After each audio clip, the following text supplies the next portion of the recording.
나름대로의 꿈은 조기 은퇴를 해가지고 꿈꿔왔던 하고 싶었던 일들, 또 가족과 함께 지내는 거, 이런 꿈을 가지고 실제 은퇴를 해서 지나다 보니까 생각했던 거와 현실은 좀 많은 차이가 있었습니다. 내가 이렇게 무기력한가? 내가 할 수 있는 게 거의 없나? 수입이 끊어지면서 약간의 조바심도 있었고, 정신적으로도 무력감이 좀 많이 느껴지고, 그런 부분에 차이가 있었습니다. 안녕하세요. 예, 안녕하세요. 이 매장의 사장님이신가요? 예, 그렇습니다. 어떤 일 하시는지 오늘 여쭤봐도 될까요? 예, 따라 들어오시죠. 사장님 안녕하세요. 예, 안녕하세요. 자기소개 부탁드릴게요. 예, 저는 한 30년 동안 직장 생활을 하다가 은퇴를 하고 제주도에서 은퇴 생활을 하다가 최근에 서울로 이주해서 조그만 조격샵을 운영하고 있는 최영민입니다. 지금 연세는 어떻게 되시나요? 저는 65세입니다. 회사에서는 어떤 일을 주로 하셨어요? 회사에서는 주로 직원 관리라든가 회사 운영에 관련한 영업이라든가 그런 업무를 총괄했었습니다. 하시는 일의 종목은 어떤 거였나요? 저는 수입 주얼리하고 수입 패션 브랜드를 했었습니다. 그런데 일을 왜 그만두셨어요? 은퇴 생활을 하려고 일찍 퇴사를 했습니다. 그때 연세가 어떻게 되셨나요? 그때는 50대 후반이었습니다.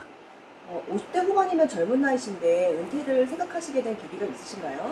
한 30년 직장 생활을 하다 보니까 몸도 마음도 뭐 정신적으로도 피곤하고 해서 나만의 어떤 생활을 하고 자연에서 좀 시간을 보내기 위해서 좀 일찍 은퇴했습니다. 그때 퇴직 준비나 이런 것들은 다 되신 상태신가요? 스케줄은 뭐 은퇴 스케줄에 맞춰서 하려고 생각하고 있었고 나름대로 제주도 내려가는 거를 준비했었습니다. 어느 정도로 준비하셨는지 여쭤봐도 될까요? 뭐 그렇게 많이 준비한 건 아니고요. 은퇴 생활에 필요한 뭐 최소한의 자금과 내가 좋아하는 일을 하고 싶었던, 은퇴하면서 자연과 함께 보내려고 했던 그런 걸로 준비했었습니다. 일하시던 회사의 규모는 어느 정도 되시나요? 그렇게 큰 회사는 아니었고요. 직원 한 20명 정도의 작은 기업이었습니다. 그만두셨을 때 심정은 어떠셨어요? 뭐 제가 자발적으로 그만뒀기 때문에 뭐 특별한 건 없었고 은퇴 생활을 하기 위해서 뭐 희망 이런 것들이 있었습니다. 회사를 정리하시고 난 이후에 이야기를 구체적으로 해주시겠어요? 예, 제주도 내려가서 와이프랑 둘이서 올레길이라든가 오름이라든가 바닷가에서 지낸다든가 그런 자연과 더불어서 생활하는 것들을 한 1년 반 정도 했었습니다. 주거는 어떻게 하셨나요? 제주도로 은퇴를 하기 위해서 자그마한 집 한 2억 원대의 집을 구입해 가지고 생활을 했습니다. 재료 생활은 어떠셨나요? 한 1년 정도는 꽤 재미도 있었고 은퇴 생활하는 거에 대한 편안함이라든가 자연과 함께하는 즐거움이라든가 이런 게 있었는데 1년 정도가 지나고 나니까 시간도 굉장히 잘 안 가고 최소한의 어떤 잡이 있어야 될 거라고 생각은 들었습니다. 사모님하고 둘만 가셨나요? 예. 한 달에 생활비는 어느 정도 나오셨어요?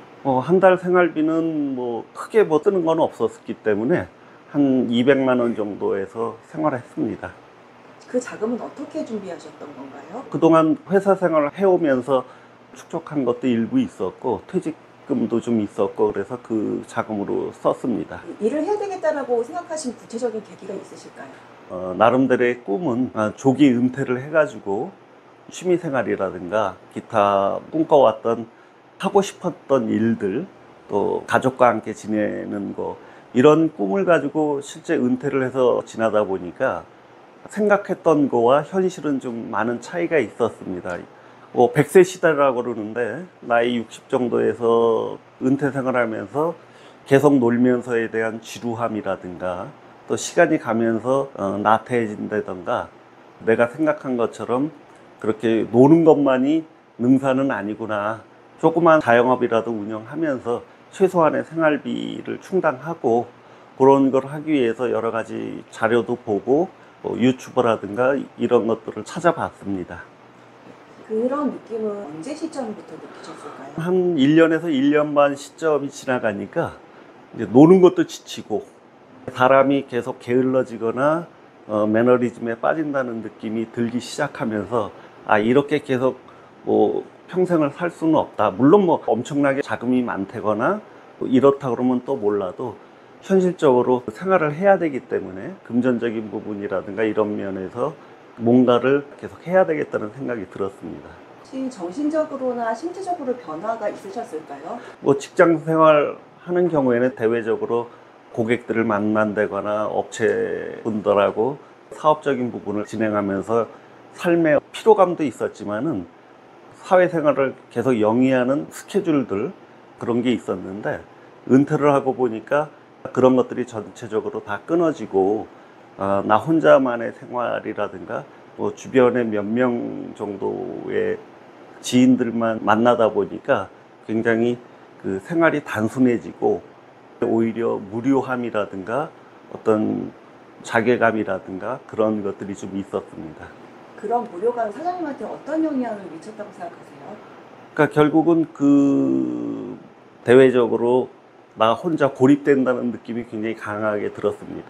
우리나라 사회라는 게 퇴직하고 나서 금전적인 부분이라든가 생활의 패턴이라든가 이런 부분들이 은퇴 전에 생각했던 거와 실제로 은퇴하고 밖에 나와서 생활했던 것들이 많은 차이가 있었습니다. 어떤 게 있으실까요? 일단은 대인 관계가 많이 끊어지는 부분들에 대해서 좀 당황한 부분도 있었고요. 물론 뭐 그 생활하는 부분이 좀 자유롭고 편안한 부분은 있었습니다. 근데 시간이 갈수록 내가 이렇게 무기력한가? 내가 할 수 있는 게 거의 없나? 이런 부분에 좀 자괴감 같은 것들은 많이 있었습니다. 그 다음에 시간이 좀 지나면서 수입이 일정하게 창출되는 것들이 끊어지면서 약간의 조바심도 있었고 또 정신적으로도 무력감이 좀 많이 느껴지고 그런 부분에 차이가 있었습니다. 경제적 준비는 하시고 나오셨나요? 뭐 나름대로 준비는 한다고 했었지만은 생각한 것보다 지출이 상당히 커졌기 때문에 당황했던 부분은 있습니다. 은퇴하고 나서 한 달에 뭐 생활비가 한 200~300 정도 들어가는 거라고 생각했고 그동안 뭐 갖고 있었던 돈이라든가 뭐 은퇴 자금 이런 걸로 생활은 할 수 있겠다 싶었지만은 일체 인풋이 없는 상태에서 200~300의 지출이 계속 그것만 벌어지는 게 아니고 의외로 지출되는 여러 가지 부분들이 자기가 직장 다닐 때는 돈 쓸 시간이 없어서 못 썼지만은 은퇴하고 쉴 때 되니까 오히려 지출되는 부분이 더 컸기 때문에 그런 부분들은 제가 미처 생각을 하지 못했습니다. 예를 들면 어떤 비용이 은퇴 이후에 더 발생되는 비용일까요? 그 여러 가지 의료 비용도 있을 거고 집안의 경조사 부분도 있을 거고 또 은퇴하니까 시간이 많이 남으니까 뭐 여행을 다닌다던가 외부에서의 식사라든가 운동이라든가 이런 쪽에서 오히려 직장 생활할 때보다는 상당히 많이 들어가는 거가 있었습니다. 혹시 그 값비싼 음식을 드시진 않으셨나요? 직장 생활을 하게 되면 아침 뭐 집에서 식사하고 점심에 회사 근처에서 하고 또 저녁 때 손님 만나고 이러는 것들은 그 회사 경비로 다 쓸 수 있었지만은 은퇴하고 나서는 그 전부가 제 개인 돈으로 써야 되기 때문에 그런 부분이 계속적으로 누적되는 부분이 상당히 컸습니다. 안녕하세요. 네, 안녕하세요. 사장님과는 어떻게 관계가 되시나요? 네, 저는 부인이에요. 사장님께서 은퇴하시고 나서 네. 일 안 하신다고 하셨을 때 어떤 생각 드셨어요? 일 안 한다고 했을 때요. 그때는 저도 좋아했죠. 우선은 이제 쉬고 싶어 하니까 예, 좀 편히 쉬었으면 하는 그런 것도 있었고 그 덕에 저도 같이 좀 은퇴해서 쉬려고 하는 마음은 있었어요. 같이 시간을 보낼 수 있고 정신적으로도 좀 여유롭게 생활할 수 있겠다 싶어서 예, 처음에는 좋아했죠. 예, 근데 실제로 은퇴 생활을 해보니까 조금 이렇게 늘어지는 면이 있더라고요. 둘 다.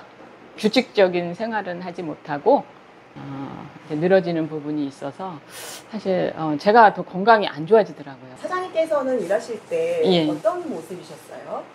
대한민국 뭐 직장인들이 거의 다 그러시겠지만 오로지 하나만 생각했어요. 일하는 거. 가정생활은 둘째고 일이 우선이었기 때문에 저는 그 부분에 있어서는 조금 제가 힘들었죠. 아침에 일찍 나가서 뭐 저녁 늦게 심지어는 이제 새벽에 퇴근하는 일이 많았죠. 은퇴를 하시고 제주도를 가신다고 하셨을 때 계획들을 모두 사모님과 공유를 하셨나요? 네네. 네, 저희 남편은 하여튼 그런 계획에 대해서는 저랑 늘 상의하는 편이에요. 네. 가보시니까 제주 생활은 어떠셨어요? 처음에 가니까 뭐 너무 환상적이었죠. 뭐 늘 자연 풍광을 볼 수 있었고, 주변에 또 하나로마트가 있었기 때문에 장 보고 하는 것도 큰 문제 없었고, 5분 내지 10분만 걸어가면 바닷가였으니까 네, 그런 건 아주 좋았어요. 어디서 사셨어요? 저는 에어랩에 살았어요. 집은 어떻게 정리하고 오셨어요? 예, 팔고 왔어요. 예. 저희가 그렇게 큰 집을 사지 않았기 때문에 예, 파는 거는 그래도 수월했어요. 사장님께서 서울로 올라가자라고 하셨을 때 어떤 생각이 드셨나요? 저는 조금 아쉬웠어요. 예, 서울에 오면 그 복잡함. 일단은 그게 가장 큰 걱정이었고요. 하여튼 저는 좀 한적한 곳을 좋아하기 때문에 예, 사실은 조금은 아쉬웠어요. 옆에서 보시니까 예. 은퇴자분의 삶이 어떠신 것 같으세요? 은퇴 후에는 조금 늘어지는 부분이 있더라고요. 아침도 이제 점점 늦게 일어나게 되고 술을 좀 가까이 하게 되더라고요. 시간적인 여유가 많고 하다 보니까 예. 올라오셔서 이 일을 하신 이후에 사장님께 어떤 변화가 일어나셨을까요? 네네. 우선은 일을 해야 되니까 규칙적인 생활을 하게 되더라고요. 이게 체력이 있어야 또 일을 하니까 집에서라도 운동을 하게 되고 네. 요즘은 평균 수명이 길어졌기 때문에 너무 이른 은퇴는 조금 반대하고 싶어요. 풀 근무는 이제 힘들죠. 은퇴할 나이에는. 그러니까 한 반나절 정도 하는 그런 일이 있으면 계속 유지하는 게 좋을 것 같아요. 저희도 너무 이른 은퇴를 해가지고 사실은 다시 일하게 됐거든요. 네네. 이 매장은 뭐 하는 매장인가요? 지금 이 매장은 디톡스 족욕을 하는 매장입니다. 디톡스 족욕이 생소한데요. 설명해 주실 수 있으실까요? 디톡스 족욕이라고 여러 가지 기관에서 인증을 받은 기계인데 발바닥에 한 2만 개의 땀샘을 통해서 몸의 노폐물을 빼내고 컨디션을 회복하고 염증들을 제거하는 그런 순기능들이 있습니다. 매장 운영하신 지는 얼마나 되셨어요? 한 8개월 정도 됐습니다. 창업은 처음이신가요? 은퇴하고 나서 처음입니다. 지금 어떤 일 하시려고 하셨던 거였어요? 지금 이제 손님이 한 30분 정도 조경을 하셨고 이제 상태를 좀 체크해 드리려고요. 그래서 자, 지금 여기 보이시는 기포들은 각 관절 부위에서 나온 염증 물질이에요. 사이즈별로 좁쌀만한 사이즈는 발바닥, 발목, 그다음에 요 파달 크기는 무릎 관절, 검은 콩 정도 되는 사이즈는 허리 관절. 그 부분에서 나온 염증 물질입니다. 기포가 많이 나오는데 네네. 기포는 어떤 걸 의미하나요? 그거는 각 관절 부위에 염증 물질이 빠지는 거를 의미해요. 원리를 좀 설명해 주시겠어요? 저희 그 조교기는 원적외선과 수소수로 하는 조교기예요. 원적외선은 체온을 올려주고 수소수는 세포 내에 산소 공급을 계속 해줍니다. 그래서 체온이 1도만 올라가도 그 면역력이 향상되기 때문에 건강 관리에 아주 좋은 조교기입니다. 어떤 일 하시는 거예요? 근데 지금 이제 조교기 끝나서 기계를 제거해드리고 있습니다. 사장님이 직접 다 하시는 거예요? 네네. 이게 뭐 어려운 일이 아니니까요. 네, 제가 다 하고 있습니다. 발은 이렇게 손님이 직접 씻으시면 되고요. 자, 온도는 괜찮으신가요? 지금 어떤 일 하시는 거예요? 지금 이제 마무리 작업으로 손님 발 씻는 거 좀 도와드리고 있어요. 발은 손님이 직접 씻으시나요? 네네. 너무 연로하셔서 힘드신 분은 저희가 직접 해드리기도 하고요. 본인이 하실 수 있으시면 이제 본인이 셀프로 씻고 있습니다. 발을 씻겨드리는 거에 대한 네. 부담감은 없으신가요? 네, 없습니다. 네. 특별히 없어요. 지금은 어떤 일 하시는 거예요? 여기 손님이 발 씻고 나면 이제 그 후에 처리를 이제 하려고 기다리고 있어요. 끝나셨어요? 네네. 이곳은 자주 방문하시나요? 네. 얼마나 자주 받으세요? 일주일에 한두 번 하고 있어요. 혹시 하시고 나서 네. 그 변화가 느껴지실까요? 제가 원래 이렇게 손발이 차고 순환이 좀 안 되거든요. 그리고 갱년기가 와서 불면증이 좀 있어요. 하고 나면 손발도 따뜻해지고 이렇게 순환도 좀 잘 되는 느낌이 있고요. 그다음에 불면증에 이제 좀 효과가 있는 것 같아요. 이렇게 막 긴 시간을 자는 건 아닌데 같은 시간을 자더라도 숙면을 취했다는 느낌이 있어요. 지금 연세가 어떻게 되시나요? 저 54살이요. 금액이 부담스럽진 않으세요? 아, 그냥 뭐 한 시간에 2만 원 정도시니까 예, 뭐 그 정도는 예, 괜찮은 것 같아요. 어떤 일 하시는 거예요? 요거는 조격이 끝나고 나서 물을 배출시키는 건데 기계를 이용해서 그 무겁게 들고 하는 일 없이 다 물을 버리고 있습니다. 지금 어떤 일 하시는 거예요? 지금은 이제 손님 나가시고 나서 비닐을 새로 깔고 재세팅하는 중입니다. 일하시기에는 어렵지 않으세요? 강도가 거의 없습니다. 손님 가고 나면 물을 버린다던가 요 티바 정도 세척하는 것만 있습니다. 매장 운영 시간은 어떻게 되시나요? 저희가 오전 11시에 오픈해서 저녁 9시에 클로즈합니다. 직원분은 몇 분이신가요? 지금은 아르바이트 1명 있고요. 제가 오전에 오픈을 해서 쭉 한 5시간 하고 오후에 집사람하고 알바 여직원이 둘이서 또 5시간, 그래서 하루에 5시간 정도씩 일하고 있습니다. 매장 휴무는 있나요? 매주 월요일 날 휴무하고 있습니다. 비수기, 성수기 피크 타임은 어떻게 되시나요? 저희가 작년 가을, 겨울, 올, 봄, 지금 여름철 들어왔는데 비수기, 성수기의 의미는 없습니다. 피크타임도 별로 없는 것이 다 예약하고 오시는 손님이 한 7, 80%이기 때문에 피크타임이라든가 계절적으로 많고 적음은 없다고 보입니다. 조경기 겨울에 많이 하지 않나요? 아닙니다. 저도 겨울에 많이 오실 거라고 생각했지만은 지금 여름철에 날이 뭐 30도가 넘어가고 있는데 겨울철에 오시는 손님 정도 이상이 오고 계십니다. 손님들이 여름철에 땀을 많이 흘리고 체력이 저하되고 면역력도 저하되고 하다 보니까 조격하는 부분들이 오히려 쪽에서 더 여름철에 오는 거라고 생각이 듭니다. 어떤 고객층이 주로 오시나요? 여성분이 한 70% 정도 되시고 남성분이 한 3, 40% 되는 걸로 돼 있고요. 어떤 연령층의 구분은 없습니다. 컴플레인이 있으실까요? 지금까지 컴플레인을 당해본 적은 없습니다. 왜냐하면 이게 건강에 관련된 거기 때문에 본인들이 조격을 받고 컨디션이 좋아지고 이런 거기 때문에 컴플레인은 없었습니다. 가장 당황했던 고객님은 어떤 분이실까요? 처음 오픈하고 한 일주일 정도 됐었는데 남자분 3분이 들어오셨어요. 술이 좀 어느 정도 취하신 분들인데 상당히 힘들었어요. 당황도 했었고. 그래서 그 이후로는 저녁 시간에 술을 많이 드신 손님은 저희가 받질 않고 있습니다. 사장님과 업무 분담은 어떻게 하세요? 예, 이제 오전, 오후로 나눠서 하고요. 아무래도 여기 매장에 여자 손님들이 많이 오시기 때문에 주로 저는 이제 손님들과 얘기하고 그다음에 조격 후에 판독해주는 그런 역할을 주로 합니다. 어떻게 하다가 이걸 선택하시게 되신 거예요? 저는 이런 조격 쪽은 잘 몰랐는데 그 친구 집을 방문하는데 거기에 이제 이런 조격샵이 있어서 거기 가서 조격을 하고 나서 깜짝 놀랐습니다. 굉장히 몸이 가볍고 술을 마시면 숙취가 굉장히 심했는데 조격을 받고 나서 그런 부분도 거의 없었고 또 무릎 관절이 약간 안 좋았는데 아픈 것도 굉장히 호전되고 해서 이 디톡스 조격에 관심을 많이 가졌습니다. 그래서 조격샵을 한번 해보려고 여러 가지 브랜드를 조사하던 과정에서 이 브랜드가 지금 나와 있는 것들 중에 가장 좋고 운영 시스템도 괜찮다고 생각해서 선택하게 됐습니다. 사장님께서 방금 받으셨다고 하시는 조격이 이 브랜드인가요? 예, 그렇습니다. 투자비는 얼마나 드셨어요?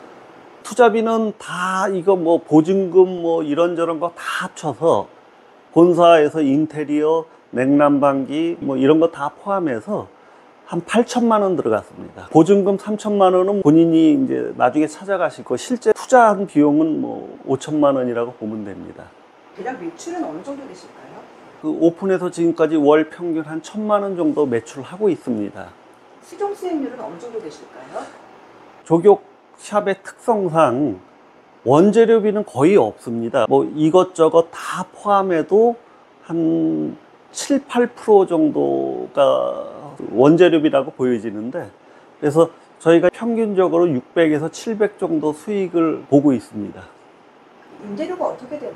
임대료는 180만 원입니다. 8평에서 10평 정도는 아무리 여기 강남에서 싸더라도 180만 원은 다 이상은 합니다. 지금 매장은 어느 동네인가요? 방배동 카페골목 거리에 위치하고 있습니다. 매장 열려면 평수 기준이 있을까요? 최소한도 한 8평 정도에서 한 12평 정도가 가장 적당하다고 보입니다. 사장님 매장은 몇 평이세요? 저희는 8.6평입니다. 투자비를 다 뽑으려면 어느 정도 기간이 걸릴까요? 보증금은 투자라고 생각하시는 건 아니거든요. 그건 되찾는 돈이니까. 그러니까 뭐 이거 차려서 5천만 원인데 500만 원씩이면 10개월이면 다 찾는 거라고 보여집니다. 지금 저희 8개월인데 아직 뭐 다 뽑지는 못했어요. 뭐 조금 남아있긴 합니다. 요즘 조경 매장 많이 생기던데 영업하시긴 괜찮으신가요? 예, 저희는 뭐 큰 상관 없습니다. 저희 브랜드는 일단 오픈하고 나면 반경 2km 내에는 오픈을 못하게 되어 있습니다. 2km라고 그러면 작은 것 같지만 굉장히 넓은 지역을 커버하고 있고, 지금 여기가 거의 1등 브랜드라 비슷한 아류들이 쫓아오고 있지만은 전혀 운영하는 데 지장 없습니다. 마케팅은 어떻게 하시나요? 마케팅은 특별히 하는 건 없습니다. 지금 그 네이버 쪽에 한 달에 광고를 3만 원, 2만 원 정도 하고 있는데 뭐 그 정도가 전부입니다. 이 비즈니스의 90% 이상은 어느 위치에다 오픈하느냐가 싸움이에요. 지금 저희 쪽은 주변에 아파트들도 많이 있고 상가도 많이 있고 다세대 다가구 주택도 굉장히 많아서 코너에 있고 걸어 다니시는 분들이 많아서 그분들이 지나다니시다가 많이 오시고, 그래서 제일 중요한 거는 위치 부분이 제일 중요할 거라고 생각됩니다. 안정화되시기까지는 어느 정도 시간이 필요하셨어요? 저희는 오픈하는 날부터 손님이 밀어 닥쳤고 저희도 놀랬습니다. 아무런 광고나 이런 거 없이 손님이 계속 넘쳐났고, 기존에 쿠폰 끊으신 200분의 손님도 계속 오시고 빠지시는 분도 있지만 또 새로이 영입돼서 꾸준하게 오고 계십니다. 왜 그렇다고 생각하세요? 아까도 말씀드렸죠. 위치. 이 같은 브랜드의 조격샵이 한 30군데 있는데 이미 폐업한 부분도 있어요. 그 부분들을 보면 전부 위치가 안 좋아서 그러는 겁니다. 그래서 위치 문제가 가장 중요한 거고, 두 번째는 이제 대표자 하시는 분들이 의료 상식이라든가 이런 공부를 좀 하신다면은 큰 문제는 없다고 보여집니다. 장사 경험이 없으신 분도 하실 수 있으실까요? 이거는 한 이틀 교육 받고, 물론 뭐 본인이 의료 부분에 대해서 조금 공부하실 필요는 있겠지만은 저희도 이 분야에 대한 경험 없이 운영했지만 특별히 문제되는 부분이라든가 뭐 이런 건 없습니다. 본사는 어떤 일을 해주시나요? 본사는 처음에 오픈하기 전에 교육이라든가 소모품이라든가 부자재 공급하는 정도를 해주고 있습니다. 사업 종목을 선택하실 때 뭐를 중점적으로 봐야 될까요? 제일 중요한 거는 지금 뭐 뜨는 업종이 있고 하지만은 향후에 어떤 업종이 잘 될 것인가 부분은 노후화가 굉장히 빨리 진행되고 또 건강에 대한 관심들이 꽤 많아서 건강 관련 업종이 앞으로 대세이지 않을까 싶어서 조격하는 것도 건강 관련 사업이라고 생각해서 저는 그쪽으로 진행을 했습니다. 프랜차이즈 브랜드를 선택할 때는 뭘 중점적으로 봐야 될까요? 가장 중요한 거는 본사보다는 그 각각의 가맹점들의 점포들이 수익이 잘 나는지, 제대로 운영되는지, 성공적으로 그거 잘 하고 있는지를 유심하게 볼 필요가 있습니다. 본사의 뭐 과장 광고, 본사의 무슨 뭐 여러 가지 혜택 이런 거보다는 그 가맹점주들이 어떻게 잘 영위하는 걸 보면서 그 업종이라든가 본사를 선택하는 게 중요하다고 생각합니다. 속아 넘어가면 안 되는 영업사원의 말 혹시 있으실까요? 아무데나 차려도 잘 된다 이런 거는 있을 수가 없어요. 그래서 위치가 가장 중요한 거고, 그 다음에 이거 차리면 큰 돈을 벌 수 있다 그런 거 버는 거 없습니다. 제가 볼 적에는 자기가 투자한 금액이라든가 자기가 일하는 시간에 비례해서 수익을 생각해야지 본사가 돈을 많이 번다던가 아니면 성공할 수 있다던가 그런 쪽에 현혹돼서는 안 될 거라고 생각합니다. 조경 매장은 어떤 분께 추천하시고 싶으세요? 제가 추천하고 싶은 분들은 은퇴를 하신 부부, 그 다음에 40대, 50대 여자분, 친구분 2명이 같이 하면 가장 좋습니다. 부부가 운영하면은 그래도 한 달에 한 5, 600 정도, 뭐 저희가 투자한 비용이 보증금까지 8천만 원인데 그거 투자해서 그다지 힘들지 않게 일주일에 한 번 쉬면서 한 500 이상을 벌 수 있다면 뭐 굉장히 괜찮은 거고, 만약에 여성분 두 분이 하더라도 한 달에 250에서 300씩 각자가 가져갈 수 있으니까 그 정도가 좋은데, 일단 인건비 때문에 직원을 두고 하게 되면 그다지 뭐 메리트는 없으니까 두 분이 같이 운영하는 게 상당히 좋습니다. 매장 운영하시면서 가장 좋은 점은 어떤 것일까요? 일단 내 건강을 지킬 수 있는 비즈니스고, 즐겁게 일을 할 수 있는 거, 고객들하고 굉장히 가까워집니다. 이게 특히 회원분들이 일주일에 한 최소 2번 이상은 오시는데, 그분들하고 거의 가족처럼, 그분들이 각종 뭐 먹을 거, 뭐 과일 이런 것들 즐겁게 오셔서 대화하고 할 때가 가장 즐겁고 보람찹니다. 반면에 힘드신 건 어떤 게 있으실까요? 특별히 이제 힘들다고 할 수는 없는데, 고객분들이 11시부터 8시까지 이렇게 나눠서 왔으면 좋겠는데 특정한 시간에 너무 몰리는 부분들 때문에 약간 어려운 부분이 있는데, 지금은 이제 그거를 예약으로 나눠가지고 많이 완화는 됐습니다. 퇴직 후 창업하시면 많은 분이 실패하시는데 이유가 뭐라고 생각하세요? 대부분 본인의 적성을 몰라서 하시는 부분, 그 다음에 미리 생각해보고 검토하지 않으셔서 쫓기다가 운영하는 거, 그 다음에 음식점 뭐 치킨집 뭐 그런 쪽에 블루오션으로 들어가서 힘들어서 폐점하는 경우가 많은데, 앞으로의 비전, 뭐 건강이라든가 이런 쪽에서 상당히 비전이 있기 때문에 다각적으로 검토하실 필요는 있습니다. 창업 후에 낭패를 보시는 분은 어떤 유형이실까요? 음식점 경험이 전혀 없는데 뭐 부인이 집에서 음식을 잘한다 그래갖고 그 음식점을 프랜차이즈 아닌 자가로 차린다던가, 프랜차이즈도 위치가 굉장히 중요한데 프랜차이즈 과대 광고만 믿고 아무데나 내서 폐점하는 경우가 너무 많기 때문에 위치 부분이 굉장히 고려돼야 될 부분이라고 생각합니다. 앞으로 계획은 어떤 게 있으실까요? 발 마사지랑 같이 겸해서 좀 큰 규모의 매장 오픈을 생각하고 있어요. 본사랑 같이 협업을 해서 한 30평짜리로 해서 발 마사지 사들도 고용해서 마사지, 그 다음에 건강 관련 기구 이런 것들을 같이 해서 좀 운영할 생각을 갖고 있습니다. 마지막으로 한 말씀 해주시겠어요? 은퇴하신 분들이 제2의 인생을 도전하실 때 내 적성이 어디에 맞는지, 일의 강도가 얼마나 센지 본인이 갖고 계신 자금도 검토하셔야 될 겁니다. 요즘에 음식점 한 20, 30평짜리 하나 오픈하려고 해도 보증금 4, 5천만 원, 권리금 한 뭐 5천에서 1억, 시설하는데 1, 2억, 뭐 이 정도 자금 투자해서 함부로 오픈했다가 폐점하면은 은퇴 이후의 삶이 일단은 뭐 회복을 못해요. 젊었을 때는 잘 안 돼도 다시 일어날 수 있는데, 나이 50 후반 60대 2, 3억 주고 창업해서 무너지면 다시 못 일어나기 때문에 너무 큰 거를 보시기보다는 집사람이랑 같이 운영하면서 한 1억 이하 투자해서 한 달에 본인 인건비 한 400 정도 번다고 해도 절대 나쁜 비즈니스는 아니기 때문에 그런 쪽에서 검토하시는 게 중요하다고 생각합니다. 인생 친구분들 화이팅 하시고 잘 판단하셔서 성공적인 준비를 하셨으면 좋겠습니다. 화이팅!